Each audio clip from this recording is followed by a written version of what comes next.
So we're going to be talking about keratoprosthesis today, and we all know that keratoprosthesis basically translates into artificial cornea. So that's what we're going to be talking about today. So as a postgraduate, as a fellow, really, what is in it for you as a resident? And I've tried to summarize some of the things that actually are in the topic for any ophthalmologist. So basically, to understand that keratoprosthesis is an available option in situations where routine strategies will not work, and by routine strategies here we mean a corneal transplant. To be aware that these surgeries are done and what their indications are, to have a broad understanding of the concept of keratoprosthesis, basically the what, when, and how of KPROS, so that subsequently later on, when you do go out and you want to refer patients, you can appropriately refer them and appropriately counsel them, since you would have an understanding of the concept. And specifically, for a few of you at least, to develop a specific interest in the subject and pursue it further as a field of super specialization. So these are basically the points that will be captured in the rest of the class, and the scope of the talk would be to cover the indications for keratoprosthesis, the technique, the complications, outcomes, and a few case illustrations. So this is something that I always indicate to any audience that I speak to about KPROS, that this is a review article that we wrote in the Indian Journal of Ophthalmology, and this kind of gives you everything that this class is going to cover, and it's very comprehensive, and it will also help you for your exams from the exam point of view. So like I mentioned, keratoprosthesis means an artificial cornea, and these procedures basically form the last resort for corneal blindness, especially in eyes with end-stage ocular surface disorders and in those at a high risk for conventional penetrating keratoplasty. The first thing that you would need to know when you talk about a keratoprosthesis is what are the components of a KPRO. All of you are well aware of intraocular lenses. So let's compare and contrast a keratoprosthesis with an intraocular lens. An IOL basically, you all know, has two components: the optic, through which the patient sees, and the haptic, which basically supports the optic. So you can talk about the keratoprosthesis in exactly the same way, where you have a central visual optic, which is made of polymethyl methacrylate. In any keratoprosthesis that we will subsequently be speaking about, the visual optic is made of PMMA, and that is basically what the patient sees through. It is the haptic which differs in every keratoprosthesis, and instead of calling this as just a haptic, what I have done is I've called it as a support system, something that supports your visual optic, and that I have further subclassified into a haptic and a covering tissue when and if applicable to that particular type of keratoprosthesis. So are we all on the same page here now that a keratoprosthesis has two parts, an optic and a support system? And the support system basically is the haptic and the covering tissue. Okay, and one person can at least say yes in between. Let's not make it very monotonous. Okay. Yes, ma'am. Great. Now let's look at the types of keratoprosthesis and how we could fit each one of these into the prototype of what we just spoke about with respect to an IOL.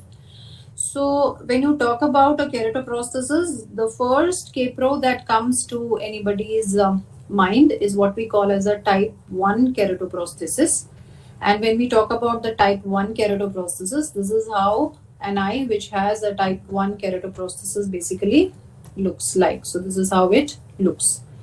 And what are the parts of the keratoprosthesis? You have a front part, which is called as the optic. You have a back plate, and you have a locking ring, of which it is this front part or the optic which forms your visual optic, and the support system is basically your back plate the locking ring, and a corneal graft which is sandwiched in between this, because you need some living tissue to suture the keratoprosthesis to the rest of the cornea or the rest of the eye. So this basically is a type 1 keratoprosthesis, which is the simplest and the most straightforward of all K-pros, and it is called as the Boston type 1 K-pro because this is being made in the Boston K-pro Foundation at the Mass Eye and Ear Infirmary in Boston, and that's why it derives its name as Boston keratoprosthesis. It used to be called as the Dolman keratoprosthesis after the name ophthalmologist who basically has spent his entire lifetime in creating this K-pro, Claes Dolman, and subsequently it is now called as the Boston type 1 keratoprosthesis. So when you have a type 1 keratoprosthesis, you obviously will have something which is a type 2 keratoprosthesis, right? So the same system works for a type 2 keratoprosthesis also, that you have a visual optic that is made of PMMA. But what differs here is your support system.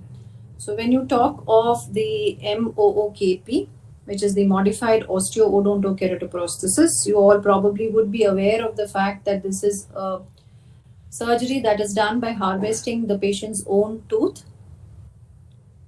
into which an optical cylinder is fixed, and this, after a particular process, is placed in the eye, and this is how the final appearance of the eye looks. This is what is called as the modified osteoodonto. So it's made up of bone and tooth, and therefore it's called as osteoodontokeratoprosthesis.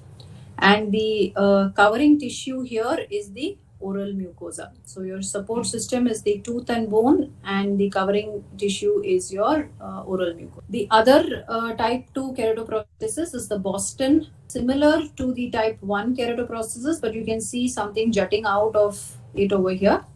This is the space that has been provided to basically the type 1 keratoprosthesis. It's very similar to the type 1, except that there is one extension over here which juts out, which is basically to accommodate the skin around the keratoprosthesis. So you will have one mushroom-like thing which projects out, into which the surrounding skin fits.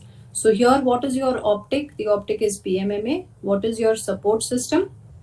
The haptic is the back plate, which is made up of titanium, and the corneal graft, which is required to suture it to the cornea. And what is your covering tissue? The covering tissue is skin. So this is the second type of type 2 keratoprosthesis. Since this is also been developed and designed and manufactured at Boston, it gets its name as Boston keratoprosthesis. And since you have a type 1 K-pro, this is called as a type 2 keratoprosthesis. Largely all these K-pros which do not look like the type 1 K-pro, which have covering tissue and additional haptic, which is different from the corneal graft, fall under the type 2 keratoprosthesis. The third type of type 2 is the osteokeratoprosthesis. So here you can see it is not an osteoodonto, it is an osteokeratoprosthesis, where basically what carries your cylinder is the bone alone. There's no tooth here. The oral mucosa again forms the covering, and it looks like your OKP from the outside. So that is your third type. The fourth, which is not done routinely these days, is what is called as the Pintucci keratoprosthesis, where again the optic is a PMMA optic, and the haptic is a Dacron mesh, which is integrated into the PMMA based on a technology which is used in aeronautical engineering, which is yet not revealed to anybody else other than the manufacturers. But and the covering tissue is the mucosa. So this, all three of them externally look like this. That's why I put them all in a single panel. And the Pintucci keratoprosthesis is not currently done because Dr. Pintucci is not alive anymore, and the procedure kind of died down following his demise. So this basically is to give you an overview of the different types of type 2 K-pros, and you can see how It differs from a type 1 keratoprosthesis that we just saw. Again, this is to give you the final appearance of an eye which is called a type 1 K-Pro. This is a OOKP and this is a Boston type 2 keratoprosthesis through the skin. For a type 1, you know that the indications basically differ for a type 1 and a type 2 keratoprosthesis. It's only in the type 2 K-Pros that we have different types to choose from. So the frequently asked question is, how do you choose which of these types will you decide upon for a particular patient? And if a particular patient requires a type 2 keratoprosthesis, then the MOOKP remains our first choice. It's the gold standard against which the outcomes of all the other K-Pros are compared. It has one of the longest retention rates, both anatomical and functional outcomes over the longest period of time, and hence it's the gold standard against which all the other K-Pros are compared. So as far as the surgical technique of the OOKP is concerned, it's performed in 2 to 3 stages. And in the first stage, we basically prepare the eye. So this is how the eye looks. It's a keratinized surface. We peel off all the pannus. And then we go ahead and do an ECCE. This is probably one of the very few procedures where we are quite retrograde as far as cataract extraction is concerned. We do a cryotherapy. Why cryotherapy? Because it gets the entire lens out along with the anterior capsule, the posterior capsule, everything. There's nothing that's left behind, because the basic idea in OOKP is to remove anything that can act as a scaffold in the eye is basically removed. And then the ECC section is sutured and the eyelid is completely closed over the eye in the form of a total tarsorrhaphy. So this is done in the first stage, where basically the eye is prepared. We completely remove the iris also, and we do an anterior vitrectomy also. So you have removed the iris, you've removed the lens, you've done a limited anterior vitrectomy, and you've just closed the eye and made it ready to receive the lamina in the subsequent stages. The choice of tooth for preparing the OOKP lamina is the canine tooth. We harvest the canine along with an oromaxillofacial surgeon. This is how the entire thing comes out, like a choco block, which is then subsequently fashioned in order to expose your root canal, and then a central opening is made to place the cylinder. The oral mucosa is harvested from the cheek. A 3 centimeter circular piece of mucosa from the cheek is taken and it is placed on the ocular surface, anchoring it to the recti muscles for it to get its blood supply. And this lamina is basically placed in the cheek, in the opposite cheek, for it to get its blood supply over a period of 3 months. After which, you again reflect the mucosa and then you make a central trephination in the cornea and take out the lamina from the pocket on the other side, clean it up a little bit, put it into the eye so that the cylinder goes into the trephine that you have created here, and then put back the mucosa over the lamina, and this is how the final appearance of the eye looks. So this is basically the surgical technique of OOKP. And this is only a schematic drawing to show you what exactly the OOKP lamina looks like. The Boston type 2 and the type 1 keratoprosthesis basically is very similar to a PK. It is just that I will see if I can show you the video. So we first need to assemble the K-Pro, and then a trephine is made just like how you would do for a PK. Remove the lens from the eye. So none of these patients will be phakic. We leave them aphakic, do a total do a vitrectomy. So depending on whether it's type 1 or it's type 2, we decide whether we want to do a limited vitrectomy or whether it will be a pars plana vitrectomy, whether we need an Amath glaucoma valve or not. So all these are decided based on the type of keratoprosthesis, whether it's Boston type 1 or whether it's type 2. And then the other way of trying to classify these type 2 K-Pros basically is whether it's biocompatible, whether it is bio-integrated, or whether it is biological. So the names itself are self-suggestive that when it's completely made of PMMA, Then you basically call it biocompatible, because PMMA is something which is compatible with biological tissues.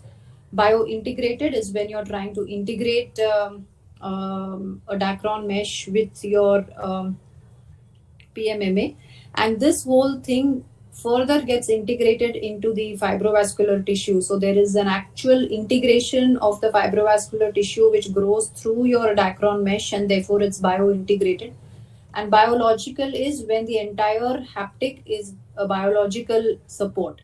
So there's nothing which is synthetic in the haptic. It's only the optic which is PMMA, and whatever is holding it around it is all biological. So coming to the bigger question of when do you choose a type 1 and when do you choose a type 2 keratoprosthesis? This depends on what your underlying etiology is, what the anatomy of the ocular surface is, what your tear film status is, and based on the indications for which a particular type of keratoprosthesis is chosen, they are broadly categorized into the type 1 and the type 2 K-pros based on the type of eye which they cater to. On the side which has the type 1 K-pros, you have the Boston type 1, and the Boston keratoprosthesis has an indigenous counterpart where we have got special permission to reproduce and manufacture an indigenous version of the Boston type 1 keratoprosthesis in India, which is done by the Oro Lab, and it's supposed to be an exact replica of the Boston type 1 keratoprosthesis, and that's called as the Oro K-Pro. So to look at, they both look very similar.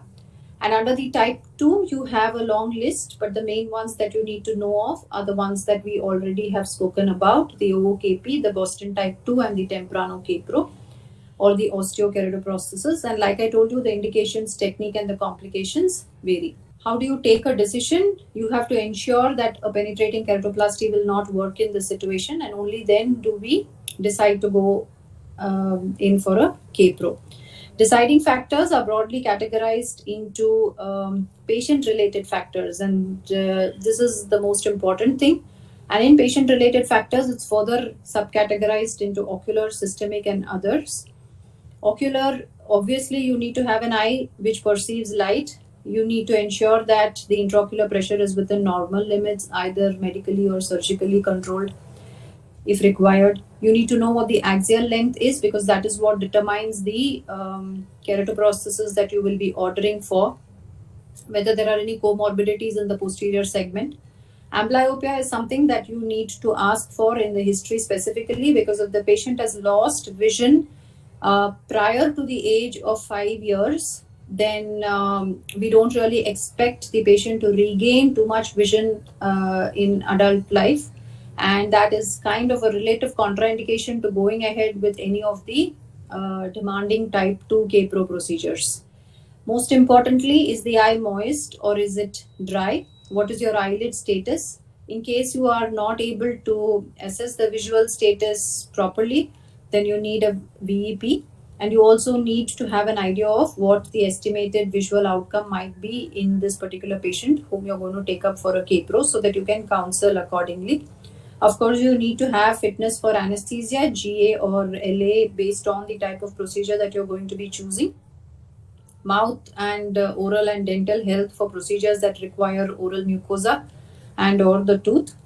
Most importantly, willingness for compliance with follow-ups. The patient should have, and the family should have, realistic expectations, and the socioeconomic status also has a small role to play, because these are patients who require a long term follow-up. So they need to be having the means to follow up regularly, to travel regularly if they are not from the same city, for the medications that need to be used for the lifetime of the keratoprosthesis. So for all this, it's important that you also know what the socioeconomic status of the patient is. And your pre-op evaluation here does not end with the eye. It also includes systemic evaluation, psychological, socioeconomic, and oral health evaluation.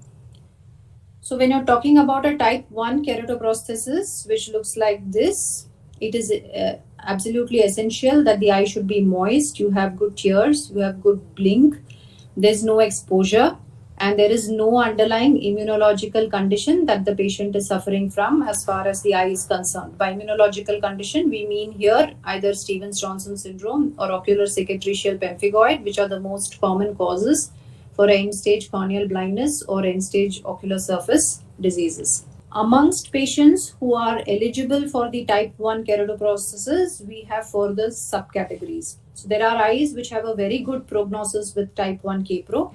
These are multiple failed grafts, patients with viral keratitis, patients with aniridia who have associated primary limbal stem cell deficiency, secondary limbal stem cell deficiency but without any underlying immune disease, and silicone oil filled eyes. So these are situations where you have a very good prognosis with the type 1 Kpro.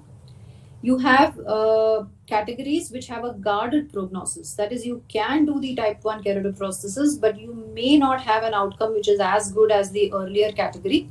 And under this falls your pediatric, Kpro, and chemical injuries. And the third category is your poor prognosis. It's already been mentioned that you will not do a type 1 Kpro when you have SJS or OCP, because these are conditions where you end up having a very high risk of complications. So basically, your indications for type 1 Kpro would be end-stage bilateral corneal conditions and end-stage bilateral ocular surface diseases when the eye is moist and when you have no immunological disease. And this categorization into good prognosis, guarded prognosis, and poor prognosis is what we refer to as a hierarchy of prognostic categories for the type 1 keratoprosthesis. The type 2 Kpros, therefore, automatically are done for patients with end-stage bilateral ocular surface disorders with an underlying immunological condition like Stevens-Johnson syndrome or OCP, when you have a very severe dry eye, when you have a keratinized surface, when you have severe chemical injuries with severe phoneal shortening and lid deformities. These are situations where you cannot put a type 1 Kpro because you don't have good tears, you don't have a good blink, you don't have good lids, you don't have a good fornix. So anything which is going to prevent the good outcome in eyes with type 1, you are going to be taking them up for a type 2 keratoprosthesis. So what is important to remember is that these Kpro surgeries should not be done too early, but at the same time, you should not keep on doing a PK or some other form of surgery and do it so late that by the time you decide to do a keratoprosthesis, the eye is already gone or going into ptysis or end-stage glaucoma. So the timing of keratoprosthesis is something that you need to decide based on the status of the eye. So if you look at several examples over here, this is an eye which is keratinized, where you know that you cannot put in a type 1. Can you put in a type 1 Kpro in an eye which looks like this? It's keratinized, there's no tears, so you can't do a type 1 Kpro here, correct? Yes, ma'am. And in this kind of an eye, you need to choose one among the several type 2 Kpros that you have. So in this situation, the patient has a good tooth, and therefore, like I told you, the first choice would be the OKP. We go ahead with the OKP in this eye. In this patient, again, this is a patient of Stevens-Johnson syndrome, where again the patient has dryness, this keratinization of the surface, and the tooth is okay, so we went ahead with the OKP. This is a patient again of Stevens-Johnson syndrome, but the tooth was not okay. This was an elderly lady, and the lids were okay, so we went ahead with the Boston type 2 keratoprosthesis, because you can't do a OKP if the tooth is not good. This is a patient where post chemical injury, there's severe phoneal shortening that he had. His tooth was good, but his lids were not okay, which again is not a very important factor for the OKP. But since the tooth was good, we went ahead with the OKP. This is a patient again of chemical injury where the lids are totally burnt out, there's scarring, there's exposure. The teeth are also not good, and therefore we decided to, so you can't do the Boston type 2, you can't do the OKP, and therefore for him we did the osteokeratoprosthesis, wherein we used the bone from the tibia for him.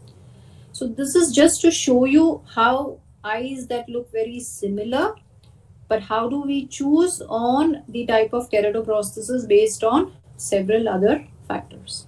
Why we keep saying that SJS and OCP is not an indication for keratoprosthesis? This is a type 1 K-Pro done in a young girl of Stevens-Johnson syndrome elsewhere. And you can see that she came to us with this kind of keratinization over the entire K-Pro. And ultimately, we had to remove this, put another type 2 keratoprosthesis through the mucosa. And this is basically the same patient who has had a change of the keratoprosthesis with an oral mucosa covering the keratoprosthesis over here. And it's almost close to 6-7 years of follow-up now since she's had this exchange of keratoprosthesis. So to tell you what happened to this boy after he had a keratoprosthesis in his eye, continues to maintain a vision of 6.5. He had the surgery done in 2005. So we are 16 years post-operative now, maintaining 6.5 in the eye which has been operated. This lady, we did a Boston type 2 keratoprosthesis in 2014. We are in 21 now, and she continues to maintain a vision of 6.9. There are also surgeon-related factors which help you decide which is the type of keratoprosthesis that you need to choose, because it is based on the training that you have had, the setup that you have had in a place like Shankar Nethralaya. We have all the required necessities for going ahead with the K-Pro procedure, and therefore we are able to do all the procedures. So it depends on the ease of the technique, the ease of availability, the ease of ancillary setup, the need for GA, and the post-operative care. The number of stages in each of these surgeries. For the Boston type 2, it's only one stage, whereas both the OKP and the osteokeratoprosthesis are 3-staged procedures. Like I told you, we need a multidisciplinary team of several specialties in ophthalmology, and outside of ophthalmology, radiologists, oculomaxillofacial surgeons, and psychologists. So to quickly understand the working of a keratoprosthesis, all of you very well know how the normal vision, what is the normal visual pathway.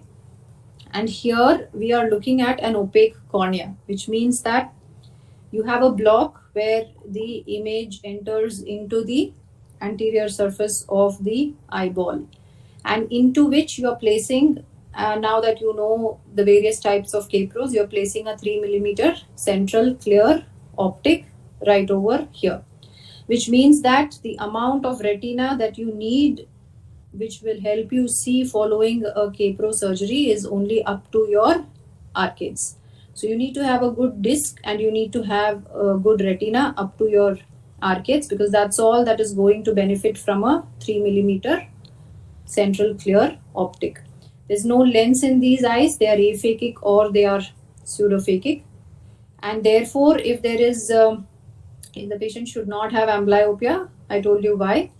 And the optic nerve should be able to carry the signals from the eye to the brain. And so when all of this is unaffected and you have a clear pathway which takes in the image from the central 3 millimeters of the cornea, the patient can have a very good vision, but with a slightly compromised field of vision. So the key aspects that you have to keep in mind are glaucoma and retinal detachment, and amblyopia, because like I told you, the age of onset of blindness before 5 years of age, they don't do very well if you try to do a keratoprosthesis when they are much older. How do you assess when the cornea is opaque? You need to take a good history, previous interventions, PL, FT, ultrasound, VEP. So all this is something that we already spoke about. To reiterate again, when is it that we do a K-Pro? When PK does not work. And when does PK not work? When you are dealing with an end-stage corneal disorder, and when you are dealing with end-stage ocular surface disorders with a bilateral limbal stem cell deficiency. Basically, when you're talking about a bilateral corneal blindness, that is when you're talking about a keratoprosthesis. So when you look at these eyes, you know that these are eyes where you cannot get away by doing a normal corneal transplant. And these are eyes which basically require something beyond a PK in the form of a keratoprosthesis. Now, if these eyes for some reason look like this, due to some pathology that has affected only this eye, and the other eye is absolutely normal with a 6/6 vision, we will not do a keratoprosthesis in this eye. So one of the requirements for doing a keratoprosthesis is that the patient needs to have bilateral blindness, which is related to the cornea or the ocular surface disorder. If the patient is seeing 6/6 in one eye, you will not offer a keratoprosthesis to that patient. Secondly, keratoprosthesis is not an alternative to penetrating keratoplasty. Keratoprosthesis is only done when a penetrating keratoplasty will not work. You have to be sure that none of these options which are available to us will work, and it's only in these eyes that we go ahead with a keratoprosthesis, because K-Pro is the last resort for management in these eyes. So why is there so much of hype surrounding a keratoprosthesis? Why do we keep saying that it is the last resort? Because once it is done, you cannot rewind time or the status of the eye back to the state in which the eye was before you implanted the keratoprosthesis in the eye. Therefore, you have to make sure that you have exhausted all your options. But in the process of exhausting all your options, you have to also make sure that you don't exhaust the eye itself and the visual potential of the eye, which is why I said timing of the keratoprosthesis is the key here. And second, the amount of restrictions that get imposed on the lifestyle of an individual who has a K-Pro in the eye is tremendous. There are complications which are the norm rather than the exception in these eyes. There is a big issue of cosmesis, which is one of the reasons why we do not offer keratoprosthesis when only one eye is involved with a normal other eye. In addition, we have certain factors which are specific to our country that predispose us to infections, and hence our red flags that should raise, especially when we are choosing a patient for keratoprosthesis in our country, is definitely high. The follow-up protocols for each of these K-Pros is very stringent. They have a very set method of follow-up, and all of this also is given very much in detail in the journal article. And these patients have to come back for a follow-up once every 3 months for all types of K-Pros except for the OKP, where we usually recommend a follow-up of 6 months or at times even once a year. Every other keratoprosthesis, the patient comes back once every 3 months. And we specifically need to look for complications at each follow-up visit, even if the patient is not symptomatic or even if there is no change in the vision. So this was the point that I was trying to stress. Will you offer K-Pro when the other eye is normal? Will you do K-Pro surgery in both the eyes? Anyone wants to answer quickly? Both are no. Right. So for both these questions, the answer is a big no. Not just a no, it's a big no. You will not do a keratoprosthesis when the other eye is normal. You will not, it's not like a cataract surgery, though I compared a keratoprosthesis to an intraocular lens. It is not like a cataract surgery where you do cataract surgery in one eye and then 1 month later you do cataract surgery in the other eye because patient wants good vision in both the eyes. You will do surgery only in one eye. And this again is something which I have iterated and reiterated even in the article, that it is only for bilateral cases of visual handicap. And the other eye continues to remain as a spare eye. If the eye in which you have implanted a keratoprosthesis is able to serve a visual acuity of a good vision in one eye for 10 to 15 years, there is always a possibility that you might have a complication and you might lose that eye to a complication. So the other eye is always kept as a spare eye, keeping a close watch on glaucoma, on the ultrasound periodically to ensure that it retains its visual potential, so that you can offer the option of a keratoprosthesis which can last for another 10-15 years in the other eye, therefore giving the patient vision for a longer period of time, and therefore no keratoprosthesis in both the eyes. Again, these are exclusion criteria for keratoprosthesis. It's extremely important that you know each of these, and some which are common to all K-pros and those which are specific for the OKP and the Boston type 2 keratoprosthesis. When you're using the tooth, you have to wait till the patient turns 18 years of age, because the tooth has to develop completely. Therefore, OKP is not done in children. It's not done usually below the age of 17 or 18, because you need the roots to develop before you can harvest the tooth for the surgery. To quickly go over some of the complications, we broadly categorize them into ocular and K-pro related. Ocular are the ones that we normally see: RD, RPM, glaucoma, endophthalmitis, sterile vitritis, and you have K-pro related complications.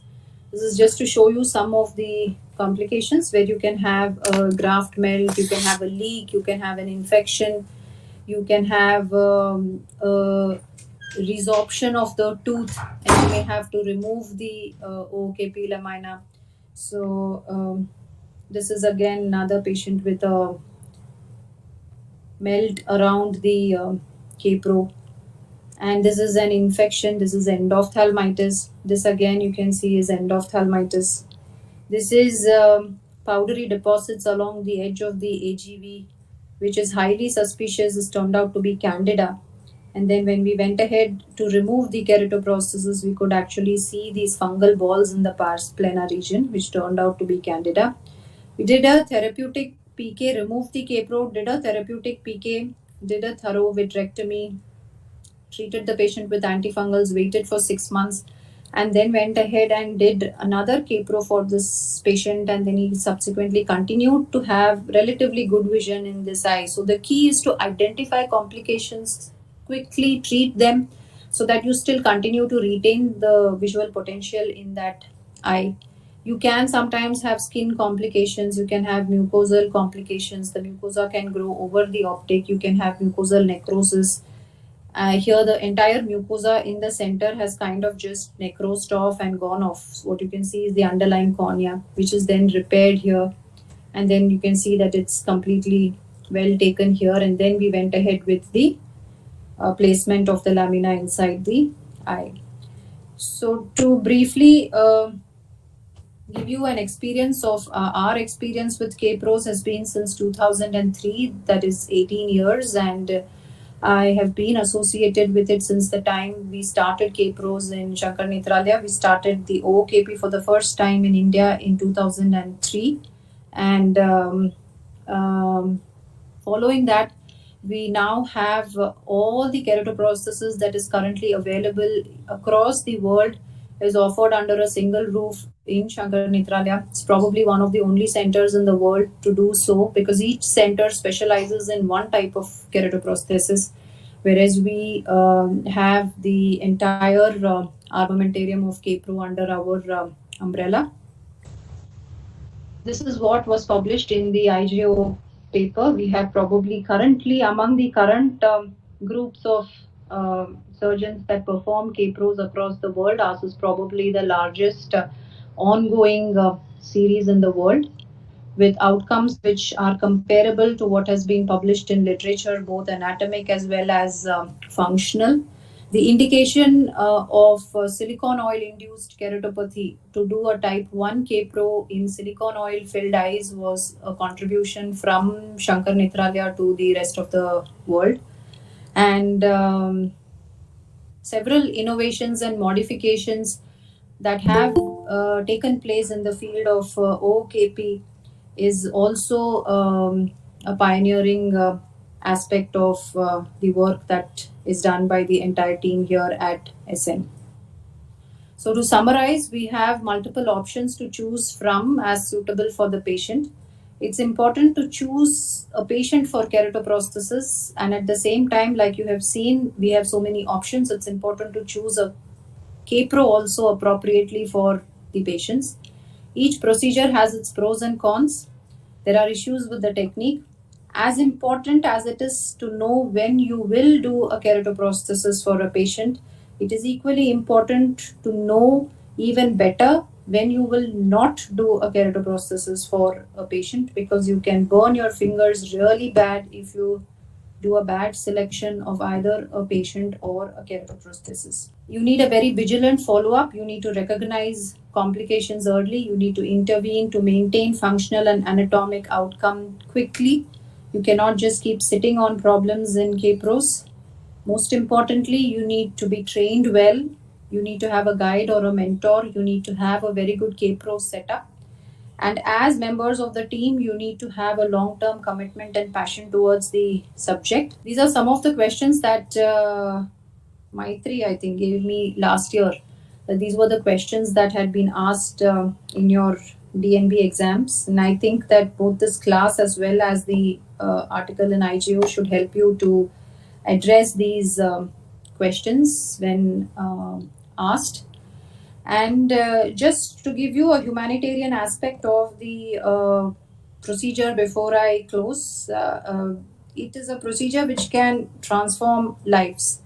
And these are patients of chemical injuries. This is a girl who now works as a teacher. This is how she basically presented to us.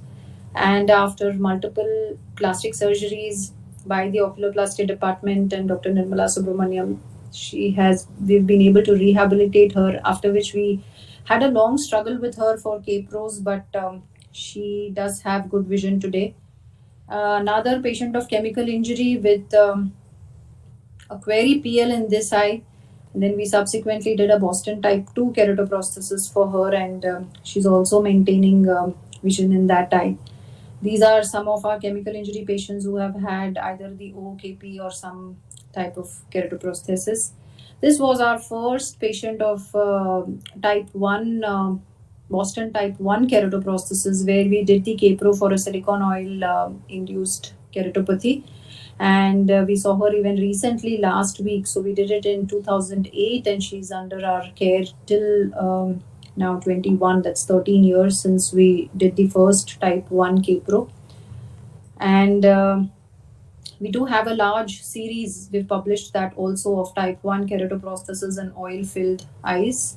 And this is again a collage to show different types of keratoprosthesis, all of them maintaining good vision over several years of follow-up. I have had the fortune of being trained by both Professor Klaus Dolman as well as Professor Giancarlo Falcinelli, and it is under their mentorship that we learned and we have grown to what we are today. And of course, our patients who keep teaching us, every patient with every problem and every challenge teaches us every day. We sometimes face new problems. And we have a huge team. It's not a single person's job. There's a huge team that is involved in the keratoprosthesis work that we do here in the Ocular Surface Clinic. A very special mention to our fellows who are constantly there to take care of the perioperative care of these patients and counseling, as well as in the understanding of these situations. So special mention to every cornea fellow present and past. And of course, all of you know both Dr. Bhaskar and Dr. Shweta, who are an integral part of the Ocular Surface Clinic and the team. So that's kind of basically the class. If there's anything in particular that you want to ask, you can ask me. In the meantime, let me try and see if I can quickly show you. There's a 1-minute video of each of these procedures. If there's anything that you people want to ask me, you can ask me. I might just go into share screen mode, but I can hear what you are saying. Hello, ma'am. Jijin again. A big applause is just not enough for your wonderful work you're doing, and very nice class, ma'am. Hearing Thank this you class so for the much. first time. Ma'am, I have got few questions. Yes. The optic, Yeah, please tell me. the optic you fit, does it have any optical correction, or how do you give the correction for the patient? So that basically is dependent on the axial length of the patient. So the Okay. axial length determines the anterior corneal curvature. So the way in which all of these K-pros are designed is based on the axial length. Your Okay. anterior curvature is provided in such a way that your endpoint will be as close to emetropia as possible. So if you have a pseudophakic eye, if you're going to leave the intraocular lens behind, which can only be done for a type 1 keratoprosthesis, then then you're assuming that your intraocular lens is taking care of your emetropia, and therefore you have a standard anterior curvature when you order for a pseudophakic keratoprosthesis. When you're doing an aphakic keratoprosthesis, then it's only the axial length and your anterior curvature that makes the difference. So it's customized for each patient. It's customized for each patient, yes. So when we order for the keratoprosthesis, sorry, I was a little distracted. I was trying to switch Sorry. on, which was not playing up. For some reason, I don't know why it's not playing up. But we normally have to order for the keratoprosthesis. Your Boston K-Pros, they come from Boston. So we need to send for a request from here. And when we send for a request, we need to specifically ask for an aphakic or a pseudophakic K-Pro. And when we're asking for an aphakic K-Pro, we need to mention the axial length. And for the OKP, the PMMA cylinder is made in, it is made by Appaswamy. So it's an indigenous version of the optical cylinder. Again, for that, we need to provide them with the axial length so that the anterior curvature of the lens is appropriately customized. And regarding medications, the surface is actually fully defective. So how do you expect the medications to get absorbed through the surface? When it's a type 1 K-Pro, where you still have some amount, you have a normal ocular surface except on the cornea, the medications are topically prescribed. When you have the other type 2 K-Pros, which are covered by either your mucosa or your skin, then the only thing that we give externally is a topical antibiotic. And nothing else. You don't expect anything else to get absorbed in. So if there is a need to give steroid or anti-glaucoma, then you are dependent to a large extent on systemic acetazolamide and on systemic steroids.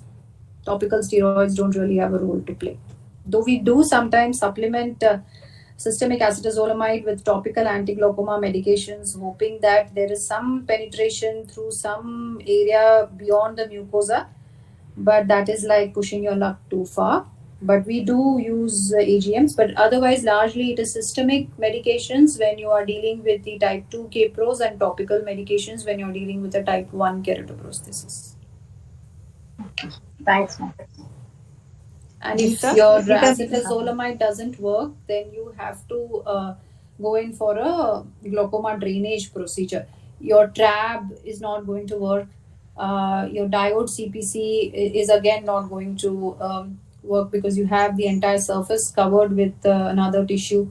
And therefore, in most of these instances, when you have to control the IOP beyond systemic acetazolamide, it is a Amath glaucoma valve. Sorry, Meena. Geeta, I'll ask questions, but you will only find out if it's correct answer from the students. My job I'll just ask questions as if I'm the examiner, okay? Sure. So let anybody answer, so you will tell them whether it's right, okay? That sounds interesting, yeah. Yeah, so the first question is, why was titanium used in the backplate? Okay, the second question is, what is the role of the rings on the titanium, on the backplate thing? So if this was an examiner asking, I suppose, Geeta, they should know the answer. So I'm just asking them. So you please tell them. Please.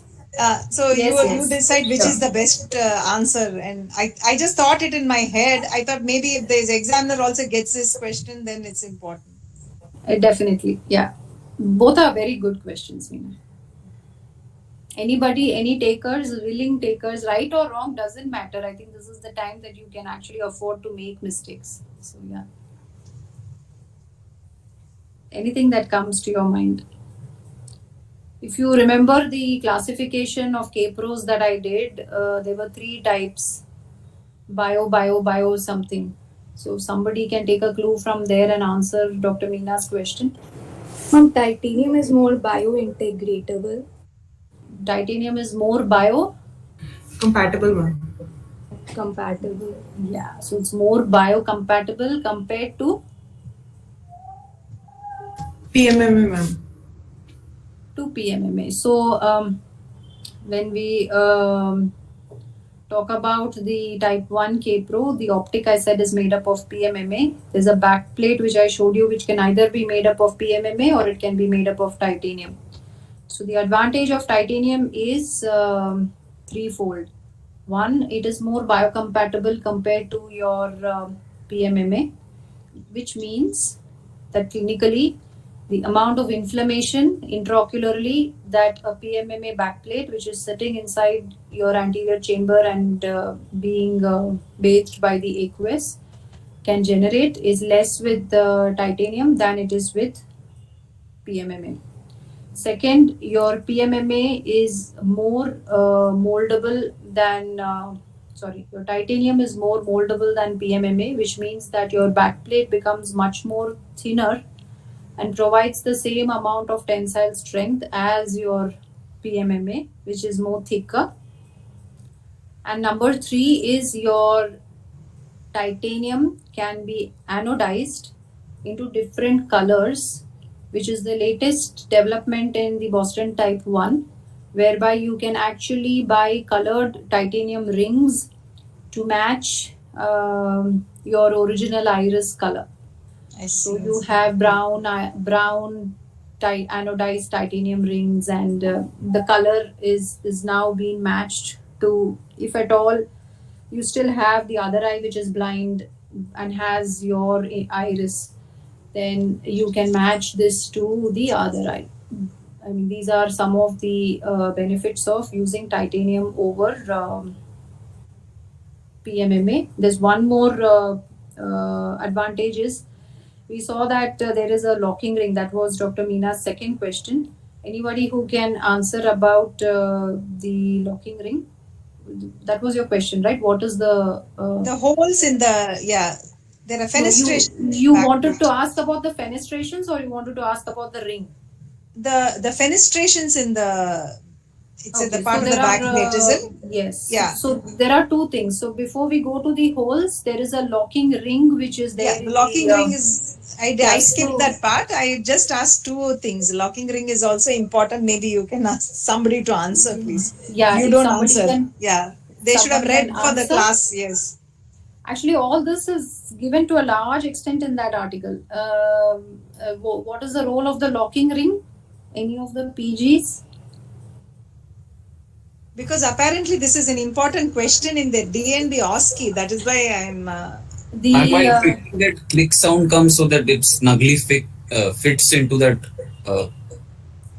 Yes. So the answer to it is in the name itself, right? What is the ring? It is a locking ring. So what does it do? What does a locking ring do? It locks the entire assembly so that you put the keratoprosthesis into the eye, and you can just have the back plate falling into your vitreous if it's not locked in place. So if you have, you need to have a locking ring. The locking ring is made of titanium. But now, when you have a titanium back plate, you don't need a locking ring because the back plate itself snaps in and locks the entire assembly into position. So these are finer modifications and refinements that have been made in the design of the keratoprosthesis. What are those holes in the back plate for? That allows For the nourishment of the Tissues cornea. will be. I'm not sure that the whatever tissue and they will grow towards that so that it like. When you're talking about a type 1 K-Pro, that part is inside the eye. So it's not a part where you can have any tissue growing into it. If something grows into it, you're probably not very happy when something grows in over there. Also, the nutritive Sorry. substances from the aqueous can reach. Yes, so that is basically because you have the cornea sandwiched between the front plate and the back plate. If you don't have access to the aqueous, then the part of it which is sandwiched between the front plate and the back plate can just get necrosed off because of pressure necrosis. And you need to have, if it would have just been a solid plate of PMMA or a solid plate of titanium in the back, then it kind of just causes a pressure necrosis of lack of nutrient necrosis of the corneal graft that is anterior to it, and therefore you need holes in the back plate to nourish your corneal graft. The holes are not meant for passing sutures through it. So that is something that you need to be very clear about, that it is not meant for helping you to take your sutures. The suture does not go down to the level of the holes in the back plate. The suture is only taken through the corneal graft. Any other questions from anybody? Any other comments? Any other doubts? There's absolute silence. So either all of you have understood everything or I have not taught well. No, ma'am, the first one. Thanks.